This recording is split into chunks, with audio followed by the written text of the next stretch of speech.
ഏശയ്യാ 17 അധ്യായം 1 മുതൽ 14 വരെയുള്ള വാക്യങ്ങൾ. ദമാസ്കസിനെ കുറിച്ചുള്ള അരുളപ്പാട്.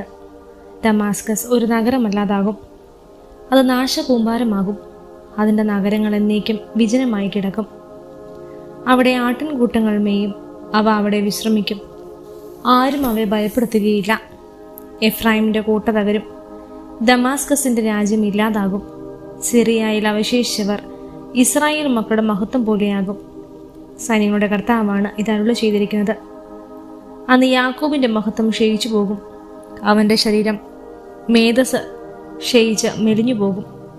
അത് കൊയ്ത്തുകാരൻ ധാന്യം കൊയ്തെടുക്കുന്നത് പോലെയും റഫായിം താഴ്വരയിൽ കാല പെറുക്കുന്നത് പോലെയുമായിരിക്കും. ഒലിവ് തല്ലുമ്പോൾ അതിൻ്റെ ഉയർന്ന കൊമ്പുകളുടെ അറ്റത്ത് 2-3 പഴങ്ങളോ ഫലവൃക്ഷത്തിന്റെ ശാഖകളിൽ 4-5 കായകളോ ഉണ്ടാക്കുന്നത് പോലെ കാല പെറുക്കാൻ ചിലത് അവശേഷിക്കുമെന്ന് ഇസ്രായേലിന്റെ ദൈവമായ കർത്താവ് അരുളി ചെയ്യുന്നു. അന്ന് ജനം തങ്ങളുടെ സൃഷ്ടാവിനെ കുറിച്ച് ചിന്തിക്കുകയും ഇസ്രായേലിന്റെ പരിശുദ്ധിയിലേക്ക് തങ്ങളുടെ കണ്ണുകൾ ഉയർത്തുകയും ചെയ്യും. അവർ തങ്ങളുടെ കരവേലയായ ബലിപീഠങ്ങളെക്കുറിച്ച് ചിന്തിക്കുകയോ തങ്ങൾ നിർമ്മിച്ച അശേര പ്രതിഷ്ഠയിലേക്കോ ധൂപപീഠത്തിലേക്കോ നോക്കുകയോ ഇല്ല. അന്ന് അവരുടെ പ്രബല നഗരങ്ങൾ ഹിവ്യരും അമോര്യരും ഇസ്രായേൽ മക്കളുടെ മുമ്പിൽ ഉപേക്ഷിച്ചു പോയ പട്ടണങ്ങൾ പോലെ വിജനമായി തീരും. എന്തെന്നാൽ നിങ്ങളുടെ രക്ഷകനായ ദൈവത്തെ നിങ്ങൾ മറന്നു കളയുകയും നിങ്ങളുടെ അപേക്ഷയിലെ നിങ്ങൾ വിസ്മരിക്കുകയും ചെയ്തു. അതിനാൽ നിങ്ങൾ തോട്ടങ്ങൾ നട്ടുപിടിപ്പിക്കുകയും അന്യദേവന്മാർക്ക് വേണ്ടി തണ്ടുകുത്തുകയും നടന്ന ദിവസം തന്നെ അവ മുളയ്ക്കുകയും ആ പ്രഭാതത്തിൽ തന്നെ അവ പൂവിടുകയും ചെയ്താലും ദുഃഖത്തിൻ്റെയും അപരിഹാര്യമായ വേദനയുടെയും ദിനത്തിൽ അതിൻ്റെ വിളവ് നശിച്ചു പോകും. അതാ, അനേകം ജനതകൾ ഇരമ്പുന്നു, അത് സമുദ്രത്തിന്റെ മുഴക്കം പോലെയാണ്. അതാ ജനതകളുടെ ഗർജനം, മഹാസമുദ്രങ്ങളുടെ ഇരമ്പൽ പോലെയാണത്. പെരുവെള്ളം പോലെ ജനതകൾ ഇരമ്പുന്നു. എന്നാൽ അവിടുന്ന് അവരെ ശാസിക്കുകയും അവർക്ക് ദൂരേക്ക് ഓടിപ്പോവുകയും ചെയ്യും. മലകളിൽ കാറ്റത്ത് പറക്കുന്ന വൈക്കോൽ പോലെയും കൊടുങ്കാറ്റിൽ പാറുന്ന പൊടി പോലെയും അവർ ഓടിക്കപ്പെടും. ഇതാ സന്ധ്യാസമയത്ത് ഭീകരത, പ്രഭാതമാകും മുമ്പേ അവർ അപ്രതീക്ഷിതരായിരിക്കുന്നു. നമ്മെ നശിപ്പിക്കുന്നവരുടെ ഓഹരിയും നമ്മെ കൊള്ളയടിക്കുന്നവരുടെ വിധിയും ഇതാണ്. ഏശയ്യാ 18 അധ്യായം 1 മുതൽ 7 വരെയുള്ള വാക്യങ്ങൾ.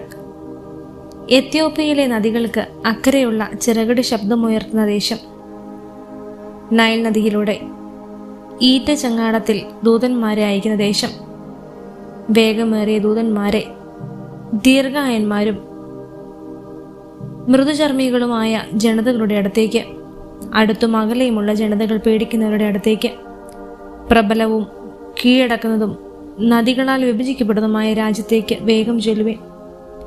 ഭൂവാസികളെ, മലകളിൽ അടയാളം ഉയരുമ്പോൾ നോക്കുവിൻ, കാഹളം മുഴങ്ങുമ്പോൾ ശ്രദ്ധിക്കുവിൻ.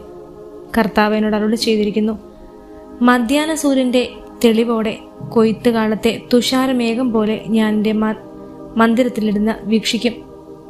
പൂക്കാലം കഴിഞ്ഞ് മുന്തിരി വിളയുന്ന സമയത്ത് വിളവെടുപ്പിന് മുമ്പ് അവിടുന്ന് മുളപ്പുകളെ അരിവാൾ കൊണ്ട് മുറിച്ചു കളയും. പടർന്നു വളരുന്ന ശാഖകളെ അവിടുന്ന് വെട്ടിക്കളയും. അവ മലകളിലെ കഴുകന്മാർക്കും ഭൂമിയിലെ മൃഗങ്ങൾക്കുമായി ഉപേക്ഷിക്കപ്പെടും. വേനൽക്കാലത്ത് കഴുകന്മാരും മഞ്ഞുകാലത്ത് വന്യമൃഗങ്ങളും അത് തിന്നും. ആ സമയത്ത് ദീർഘകായന്മാരും മൃദുചർമ്മികളുമായ ജനതയിൽ നിന്ന്, അടുത്തും അകലെയുമുള്ള ജനതകൾ പേടിക്കുന്ന ജനതയിൽ നിന്നും, പ്രബലവും കീഴടക്കുന്നതും നദികളാൽ വിഭജിക്കപ്പെടുന്നതുമായ രാജ്യത്ത് നിന്ന് സൈന്യങ്ങളുടെ കർത്താവ്